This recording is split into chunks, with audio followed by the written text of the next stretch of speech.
तो आज हम बात कर रहे हैं एक और मजेदार मूवी की जिसका नाम है नई पड़ोसन। इस लड़की का नाम पूजा होता है और ये अपनी फैमिली के साथ नई नई शिफ्ट होती है। तो फिल्म का पहला हीरो होता है राजू। घर के काम करने में इसको शर्म आती है क्योंकि ये अपने आप को राजू एमबीए मानता है और कॉलोनी का सचिन तेंदुलकर समझता है। वहीं इसके पड़ोस में रहने आती है पूजा, जिसे देखते ही ये अपना दिल दे बैठता है। इस सचिन तेंदुलकर राजू एमबीए की बोल लगती है पूजा की खिड़की पे। तभी पूजा बाहर आती है और उसे देखते ही इसकी सिट्टी पिट्टी गुम हो जाती है। पूजा कहती है नाइस शॉट, आपका घर कहाँ है? वो जैसे ही बताता है पूजा उसके घर पे बोल दे मारती है। लेकिन राजू को बुरा नहीं लगता, वो तो पूजा का दीवाना होता है और उसे इसकी ये अदा पसंद आती है। वो तो पूजा से और भी ज्यादा इम्प्रेस हो जाता है। पूजा का दीवाना बनके वो पूजा के घर में एंट्री पाने की कोशिश करता है। तभी पूजा का धोबी पूजा के बारे में सब कुछ बताता है पैसे लेके। राजू की जेब खाली करा के वो पूजा की इन्फॉर्मेशन देता है। उसके अलावा पूजा के और भी दीवाने होते हैं। दूसरे नंबर पे आता है ये राजा, द म्यूजिक लवर। वो वेस्टर्न म्यूजिक का दीवाना होता है। पूजा के फादर कॉलेज में शास्त्रीय संगीत सिखाने आते हैं। राजा उनके शास्त्रीय संगीत की इंसल्ट करता है। तभी पूजा जवाब देती है और कंपटीशन छेड़ देती है। पूजा के फादर तबला बजाते हैं और पूजा क्लासिकल डांस करती है। वहीं राजा वेस्टर्न गिटार बजाता है लेकिन उसका गिटार टूट जाता है और यहाँ वो भी पूजा से इम्प्रेस हो जाता है। तीसरा आता है ये राम, जो अपने आप को बहुत बड़ा एक्टर समझता है। एक्टर बनने का सपना लेके ये अपने गांव छोड़ के शहर में आता है। ये पंडित उसको बेवकूफ बनाता है। ये पंडित इसका हाथ देके बताता है तुम्हारे करियर की गाड़ी तब चलेगी जब तुम्हारी जिंदगी में कोई लड़की आएगी। तभी राजा के पीछे आती वो पूजा को देख लेता है और उसकी निशानी बताता है कि लड़की ने नीला ड्रेस पहना होगा, उसका नाम पा से शुरू होगा। करियर की वजह से राजा पूजा का दीवाना हो जाता है और यहाँ पूजा का पहला आशिक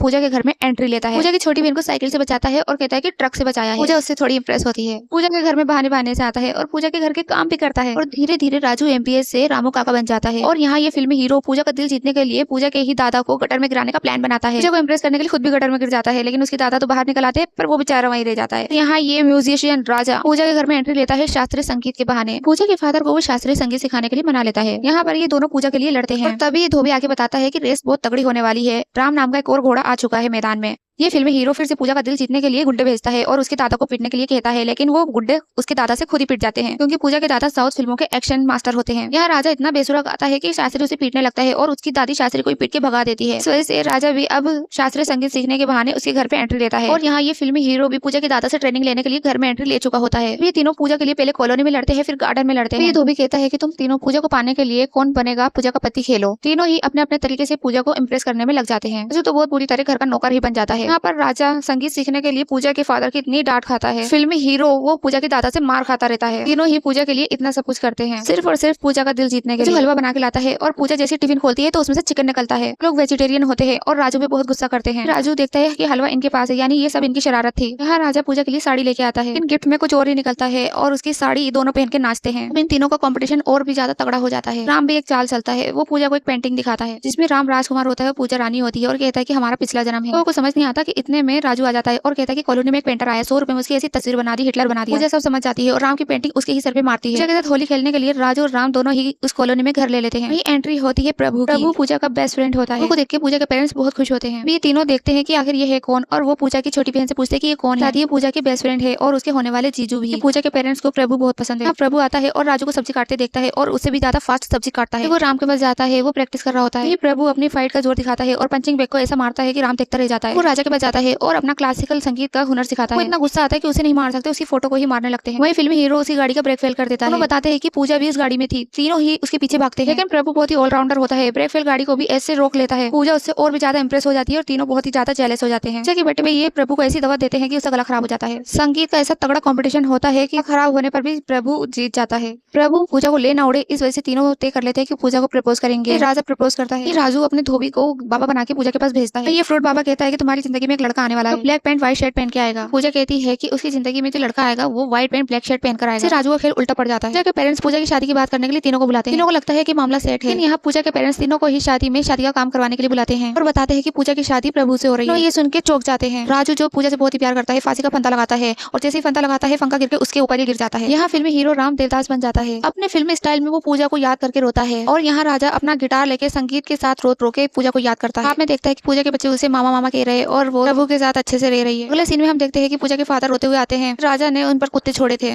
वहीं पूजा के फाइटर दादा भी टूटी फूटी हालत में आते हैं कि राम ने उनकी ये हालत की है। पहले जूस पिला के बेहोश किया, फिर अच्छी खासी धुलाई की। पूजा की माँ भी कुछ ऐसी ही हालत में आती है। पूजा एक जोरदार तमाचा मारती है राजू को। कहती है ये तो उन दोनों से भी गिरा हुआ निकला, एक औरत पे हाथ उठाया। पूजा की माँ बताती है कि राजू ने उसे एक बेल से बचाया है। पूजा से जलील होने के बाद थप्पड़ खाने के बाद राजू कभी नहीं आता। तभी पूजा उसे याद करने लगती है और यहाँ पूजा के पेरेंट्स पूजा की बात पक्की कर देते हैं प्रभु के साथ। फिर प्रभु का हमशक्ल एक विलेन आता है। प्रभु को किडनैप करके वो पूजा से शादी करना चाहता है। यहाँ तीनों दीवाने में से पूजा राजू को पसंद कर लेती है। पूजा खुद चल के राजू को प्रपोज करती है। दोनों ही लवर बहुत ही खुश होते हैं और जब उन दोनों को पता चल जाता है कि दोनों एक दूसरे से प्यार करते हैं, इन दोनों का दिल टूट जाता है। पूजा के पिता को पता चलता है इन दोनों के बारे में। दोनों के ही घर वाले आपस में लड़ने लगते हैं। दोनों के बीच में कास्ट आ जाती है। पूजा की शादी जबरदस्ती नकली प्रभु से करवाई जाती है। ये दोनों प्रभु को डराने जाते हैं सब्जी काटने वाली छुरी से। नकली प्रभु के लोग उन्हें गन दिखाते हैं और बंदी बना लेते हैं। असली प्रभु के साथ बंदी बने होते हैं।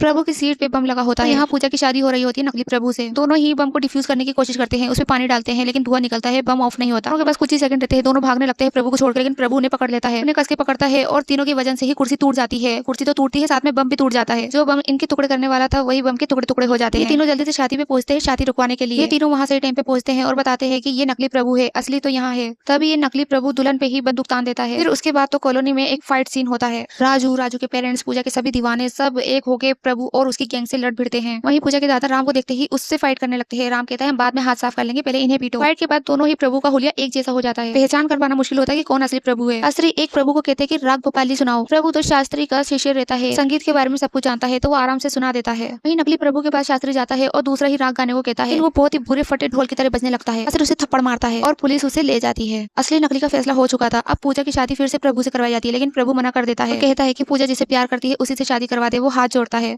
शास्त्री मान जाता है और पूजा की शादी उसकी पसंद के लड़के से राजू से हो जाती है। तभी पूजा की फ्रेंड लता के पीछे ये दोनों पड़ जाते हैं। ये प्रभु आता है और कहता है कि कंपटीशन अभी खत्म नहीं हुआ है। इन तीनों को पीछे पड़ने के लिए एक और नई पड़ोसन मिल जाती है। ये मूवी 2003 में आई थी। फिल्म में सभी कलाकार नए थे। एक लाइट कॉमेडी मूवी थी जो लोगों को बहुत पसंद आई थी। फिल्म ने अपने बजट से ज्यादा मुनाफा कमा ही लिया था। शुरू में से एवरेज कहा गया, लेकिन बाद में ये हिट मानी गई।